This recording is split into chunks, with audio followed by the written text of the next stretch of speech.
அனைத்து உறவுகளுக்கும் எனது அன்பான வணக்கம். இன்று எங்களுடைய விழுப்புரம் தெற்கு மாவட்டத்திற்கு கழகத்தின் பொதுச் செயலாளர் அவர்கள் மகளிர் தினத்தன்று நலத்திட்ட உதவிகள் வழங்குவதற்காக இன்று வந்தார். இன்று கிட்டத்தட்ட 2000 பேர்களை கூட்டி நிற்க வைத்திருந்தோம். எனது வீடியோவில் கூட நீங்கள் பார்த்திருக்கலாம். இதுக்கு முன்னாடி ஒரு வீடியோ பதிவிட்டிருக்கிறேன். அந்த வீடியோவை நீங்கள் பார்த்திருக்கலாம். வந்தவர் நேரடியாக வராமல் விழுப்புரம் எல்லை அருகே ஒரு 2 வீலரில் இறங்கி மாற்று வழியாக சென்று அந்த விழாவை நடத்தி முடித்துவிட்டு போயிருக்கிறார். இதற்கெல்லாம் காரணம் என்னவென்று கேட்டால், நாங்கள் மாற்றுக் கட்சியிலிருந்து வந்திருக்கிறோம் என்று கூறி மாவட்ட கழக செயலாளர் அவர்கள் மோகன் அவர்கள் அவரை திசை திருப்பி மாற்று வழியில் கூட்டிச் சென்று எங்களை புறக்கணித்துவிட்டு இந்த நிகழ்ச்சியை முடித்துவிட்டு சென்றிருக்கிறார். மேடையில் இன்னொரு மாவட்ட கழக செயலாளர் பொதுச் செயலாளரிடம் இதுபோல் சுகர்ணா எனும் நபர் 2000 பேரை கூட்டி திரட்டி கொண்டு அங்கே நிற்கிறார், உங்களை காண்பதற்காக நீங்கள் வேறு வழியில் வந்து விட்டீர்கள் என்று சொன்னதற்கு, இது மோகனுடைய மாவட்டம், நீங்கள் எதிலும் தலையிடாதீங்க, நீங்கள் ஓரமாக போய் நில்லுங்கன்ற வார்த்தையை சொல்லியிருக்கீங்க. பொதுச் செயலாளருக்கு இந்த கட்சியின் பொதுச் செயலாளர் ஒரே ஒரு காரணத்துக்கோசரம் தான் நாங்கள் உங்களுக்கு மதிப்பு மரியாதை கொடுத்து பேசுகிறோம். மாற்றுக் கட்சியிலேருந்து வந்தவங்கன்னா உங்களுக்கு அவ்வளோ கேவலமாக போச்சா? 2006 to 2011 முதல் நகரமன்ற உறுப்பினராக தளபதியினுடைய பேர் கில்லி என்று தாங்கி கொண்டு போன முதல் கவுன்சிலர் தமிழ்நாட்டிலே நான் தான். நீங்கள் எங்களை மாற்றுக் கட்சியிலேருந்து வந்தவங்கன்னு சொல்கிறீங்க. இன்னும் சொல்ல போனால் உங்களை விட நாங்கள் சீனியர், அதை நல்லா தெரிஞ்சுக்கங்க.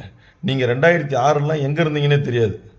இன்றைக்கி 2000 பேரை கூட்டி ஒரு விஷயம் நீங்கள் வருவீங்கன்ற ஒரே ஒரு விஷயத்துக்கோசரம் இவ்வளோ பேரை கூட்டி நாங்கள் நின்றுருந்தோம்னா எங்கள் பொருளாதாரம் எவ்வளோ செலவாயிருக்கும், உங்களுக்கு எவ்வளோ பதாகைகள் வச்சுருக்கிறோம், உங்களுக்கு எவ்வளோ செலவு பண்ணியிருக்கோம். நீங்கள் ஒரு மாவட்ட செயலாளருடைய பேச்சை கேட்டுக்கிட்டு நீங்கள் குறுக்கு வழியில் போய் பண்ணியிருக்கீங்கன்னா நான் இந்த பதிவு எவ்வளோ ஒரு கனத்த இதயத்தோடு நான் பதிவிடுறேன்றதை நீங்கள் பார்த்துக்குங்க. மாவட்ட செயலாளர் போட்டவங்க அது இல்லாமல் நீங்கள் பேசிட்டு போயிருக்கீங்க. போஸ்டர் ஒட்டினவங்களுக்கும் கொடி பிடிச்சவங்களுக்கும் மட்டும்தான் பதவி, மாற்றுக் கட்சியில் வரவங்களுக்கு பதவி கிடையாதுன்னு. உங்களுக்கு ஒரே ஒரு விஷயம் சொல்கிறேன், உங்களுக்கு அரசியல் அறிவு ஞானம் இருந்தால் இந்த வார்த்தையை நீங்கள் சொல்லவே மாட்டீங்க. மாற்றுக் கட்சியிலேருந்து வர்றவங்களுக்கு பதவி இல்லைன்னு சொல்கிறீங்க. மாற்றுக் கட்சியில் போன தடவை ஓட்டு போட்டவங்க இந்த தடவை ஓட்டு போடக்கூடாது நீங்கள் சொல்லி பாருங்களாம் பார்ப்போம்.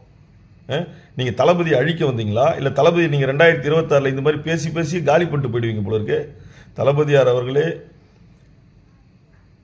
நாங்கள் மாற்றுக் கட்சியிலிருந்து வந்தாலும் தளபதி அவர்கள் கட்சி ஆரம்பித்து விட்டார் என்று கூறியவுடன் அனைத்தையும் உதறி தள்ளிவிட்டு உங்களோடு நிற்கிறோம். இந்த பதிவை பார்த்து நீங்கள் என்னை கட்சியை விட்டு எடுத்தாலும் இந்த துண்டு சாகும் வரை எங்கள் கழுத்தில் விட்டு இறங்காது.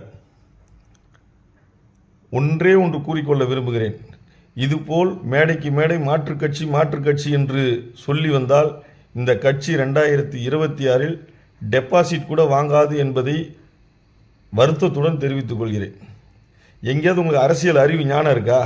மேடைக்கு மேடை போய் நாங்கள் பதவி கொடுக்க மாட்டோம்னு சொல்கிறீங்களா? எங்கேயாவது தமிழ்நாட்டு அரசியலை பற்றி பேசுகிறீங்களா? ஏன்னா நீங்கள் தமிழ்நாடாக இருந்தால் தானே நீங்கள் தமிழ்நாட்டு அரசியல் பற்றி. பாண்டிச்சேரியிலேருந்து நான் கவுன்சிலராக இருக்குள்ள நான் 3500 ஓட்டு, இந்த மிஞ்சி போனால் நீங்கள் 6000 ஓட்டு ஒரு தொகுதியில் எலெக்ஷனில் நின்றீங்க. உங்களுக்கு என்ன அரசியல் அறிவு ஞானம் இருக்குது சொல்லுங்கள். இன்றைக்கி இந்த பெண் மகளிர் தினம்ன்றது வந்தீங்களே, மகளிர் தினத்தை பற்றி ஏதாவது பேசுனீங்களா? மகளிர் தினத்தை பற்றி பேசுகிறதுக்கு அக்கா கனிமொழி போன தடவை ஏடிஎம்கேல விதவைகள் அதிகமாக வாழும் மாநிலம் தமிழகம்னு சொன்னாங்களே, அந்த கான்செப்ட்லாம் இருக்குது, ஏதாவது எடுத்து பேசுனீங்களா? இன்றைக்கி தளபதியார் நேரடியாக திமுகவை தாக்கியிருக்காரு. உங்களுக்கு ஏதாவது ஒரு ஞானம் இருக்கா? தளபதியார் அவர்களே, உங்களிடம் நேரடியாக சொல்கிறோம், முகநூல் வாயிலாக தான் எங்களால் சொல்ல முடியும், ட்விட்டர் வாயிலாக தான் எங்களால் சொல்ல முடியும், உங்களை பார்க்க முடியாது. இது போன்ற அரசியல் ஞானம் இல்லாதவர்களை வைத்து கொண்டால் நிச்சயமாக நம் கட்சியை கடவுளால் கூட காப்பாற்ற முடியாது. முதல்ல மாற்றுக் கட்சின்ற வார்த்தையை சொல்கிறத அவருக்கு தயவு செய்து கடுமையான ஒரு கட்டளை இடுங்க. இந்த வார்த்தையை நீங்கள் எங்கேயுமே பயன்படுத்தக்கூடாதுன்னு. மாற்றுக் கட்சியிலேருந்து யாரும் எங்கள் கட்சிக்கு வரக்கூடாதுன்னு சொல்கிறதுக்கு உங்களுக்கு திராணி இருக்கா? அதை சொல்லி பாருங்கள் பார்ப்போம். மாற்றுக் கட்சியிலேருந்து இனிமேட்டு யாரும் எங்கள் கூட வராதிங்கன்னு நீங்கள் சொல்லி பாருங்கள் பார்ப்போம். மாற்றுக் கட்சியிலேருந்து வந்தால் நாங்கள் என்ன மற்றவங்களுக்கு விலை போயிடுமா? திமுகவிலிருந்து வந்தாலும் நாங்கள் எப்படி இந்த திமுகவை விமர்சனம் செய்திருக்கிறேன் என்று என்னுடைய ட்விட்டர் எக்ஸ் பக்கத்தில் பாருங்கள். கட்சி தோழமை நண்பர்களே, இது போன்ற பதிவை நான் போடுகிறேன் என்று என்னை தவறாக எண்ணிக்கொள்ள வேண்டாம். இது எனக்கான பதிவில்ல, தமிழகத்தில் உள்ள மாற்றுக் கட்சியிலிருந்து வந்திருக்கும் அனைத்து தோழர்களுக்கான பதிவு. இது ஒரு 2000 பேர்த்தை கூட்டி 9 மணி வரைய அந்த கூட்டம் பொதுச் செயலாளரை பார்க்கலன்னா எவ்வளோ வலி இருக்குன்றது எங்களுக்கு தான் தெரியும். இந்த மாவட்ட செயலாளர் மோகனை போட்டிருக்கீங்களே, அவர் என்னென்ன பண்ணியிருக்காருன்றது உங்களுக்கு தெரியுமா? அவருடைய மனைவி ஒரு செயற்குழு உறுப்பினர், அவருடைய தம்பி ஒரு செயற்குழு உறுப்பினர், அவருடைய மச்சான் மாணவர் அணி அமைப்பாளர், அவருடைய கொழுந்தியா ஒரு செயற்குழு உறுப்பினர், அவருடைய மனம் கவர்ந்த தோழி மகளிர் அணி, குடும்பத்திலே 5-6 பதவி, காவணிப்பாக்கன்ற ஊரில் அவங்க சித்தப்பா பசங்களுக்கு பூரா பேருக்கும் பதவி. இதெல்லாம் உங்களுக்கு கேட்க திராணி இருக்கா?